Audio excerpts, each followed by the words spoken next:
पीतल के बर्तनों में या मिट्टी के बर्तनों में ही बनाया जाता है जो व्रत करते हैं।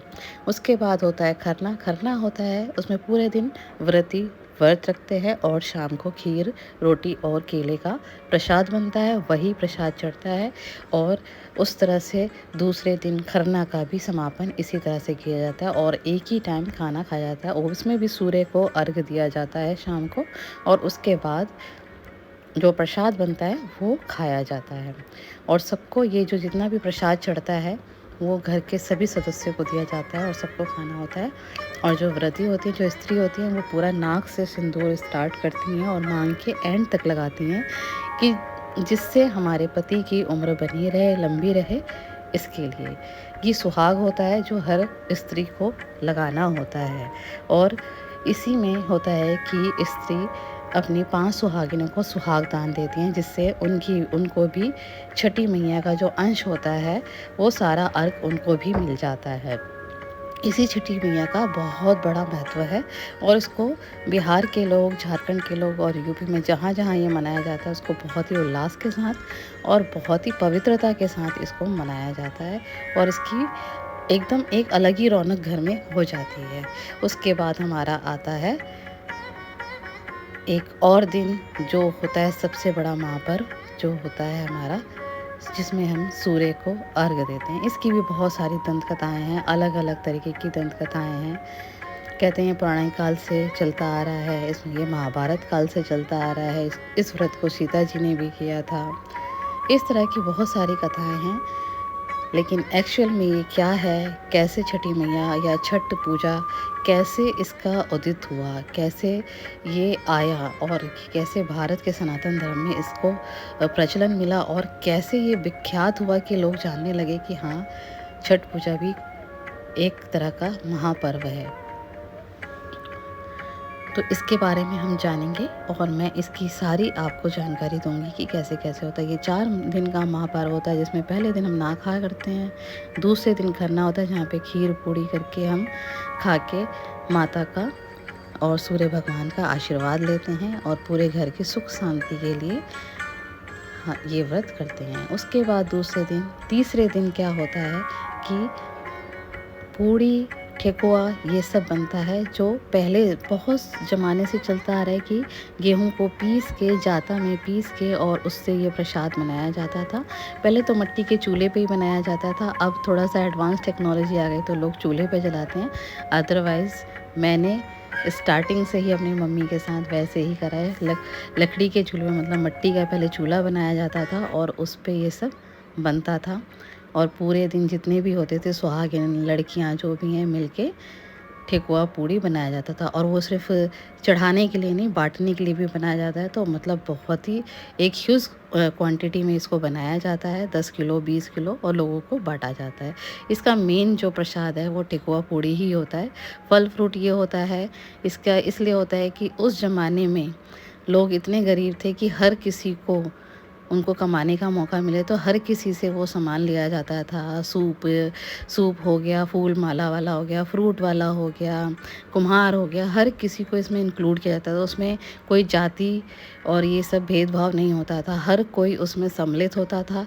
और आज की ये माना जाता है कि ये ही एक ऐसा पर्व है जिसमें हर जाति के लोग इसमें सम्मिलित होते हैं, क्योंकि हमें नहीं पता होता है कि कौन सा सामान कौन, उसमें मुस्लिम भी होते हैं, शेड्यूल कास्ट भी होते हैं, हर किसी को ये पूरी एकता मतलब इक्वल एक समानता का अधिकार सबको मिलता था जब वो छठ पर्व मनाया जाता था।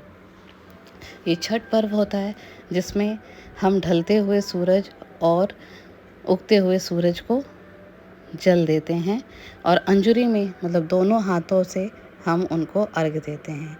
तो इसकी बहुत बड़ी मान्यता है। कहा जाता है कि पहली बार ये जो प्रचलन हुआ था, ये जो प्रथा चली थी वो कर्ण के द्वारा चली थी, जो महाभारत काल से, क्योंकि वो सूर्य पुत्र थे और सूर्य पुत्र थे कर्ण, तो वो एवरी डे मतलब प्रतिदिन वो जल में खड़े होकर कमर तक पानी में खड़े होके सूर्य भगवान को अर्घ देते थे दोनों अंजुलियों से, दोनों हाथों से।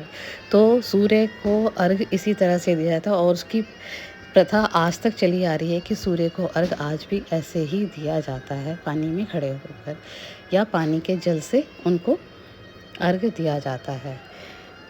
इसकी बहुत सारी कथाएँ हैं, बहुत सारी कहानियाँ हैं कि सूर्य और ये मान्यता है कि जो सूर्य देव और छठी मैया दोनों भाई-बहन थे, इसलिए उन दोनों की पूजा एक साथ की जाती है। इस व्रत का प्रारंभ बिहार से ही हुआ है। बिहार में जिसे आज लोग भागलपुर के नाम से जानते हैं, वो पहले अंग प्रदेश कहलाता था, जिसके राजा कर्ण थे और कर्ण ही सूर्यपुत्र थे और वो वहीं नदी के किनारे एवरीडे प्रतिदिन वहाँ जाके सूर्य को अर्घ देते थे। वो प्रचलन तभी से स्टार्ट हुआ।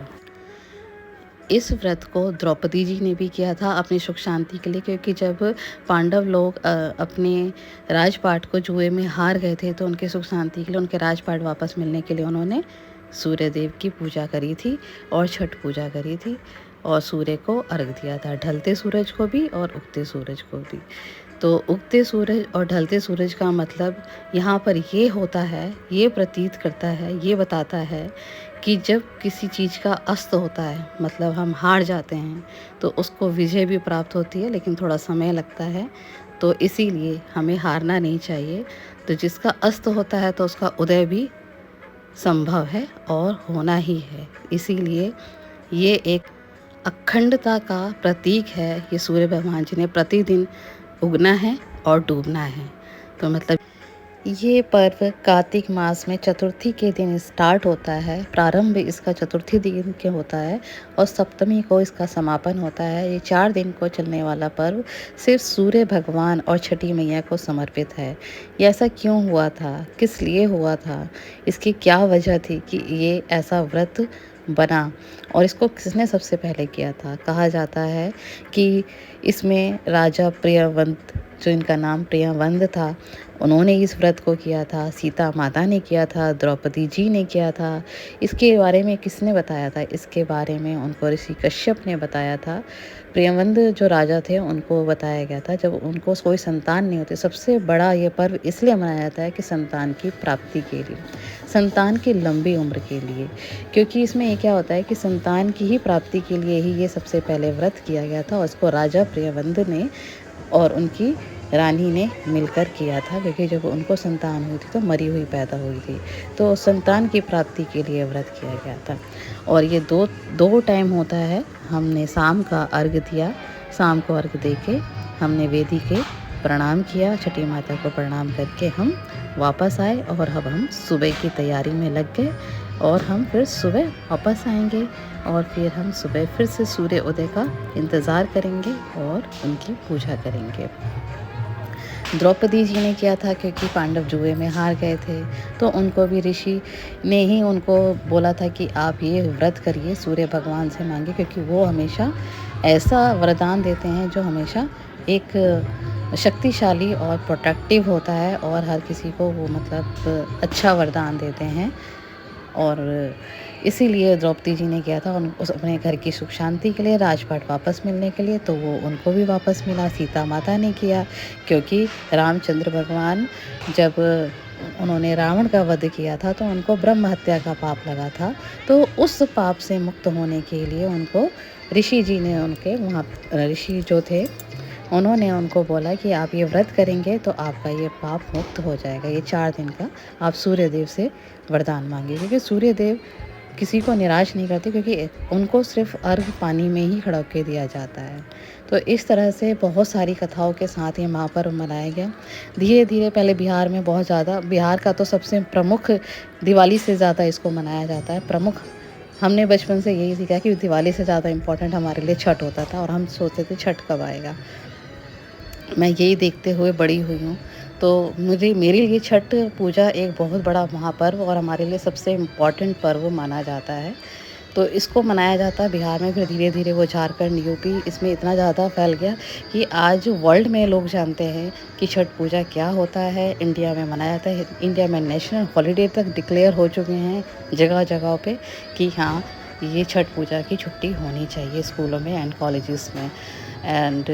और उसके बाद लोगों में इतनी ज़्यादा अब लोग जानते हैं कि व्हाट इज़ बिहारी और बिहार का क्या चीज़ प्रमुख है, क्या चीज़, litti chokha and Chhath Puja and बहुत सारी चीज़ें हैं जो बिहार से रिलेट करती हैं। बिहार के लोग बहुत ज़्यादा मतलब टैलेंटेड होते हैं, आईएएस ऑफिसर होते हैं, जो भी है लोग ये कहते हैं। तो ये सारी चीज़ें हमारी सारी बिहार से आई हैं। तो इतना पॉपुलर पहले नहीं था ये छठ पूजा जितना अब है। और ये पूरा हम ऐसा सूप तैयार करते हैं, पूरा डाला तैयार करते हैं छठ पूजा में। हर किसी से ये खरीद के आया जाता है। पनवारी से पान आता है और जहाँ-जहाँ से जो चीज़ खरीदी जाती है, मतलब ये समानता और एकता का प्रतीक माना जाता है छठ पूजा को। जहाँ पे हर हर एक छोटे से छोटा वर्ग और सबसे हाई स्टैंडर्ड के लोग भी एक ही जगह, एक ही धरती पे बैठ के पूजा करते हैं और उसके बाद उसी पानी में खड़े होके सब सूर्य छठी मैया को अर्घ देते हैं।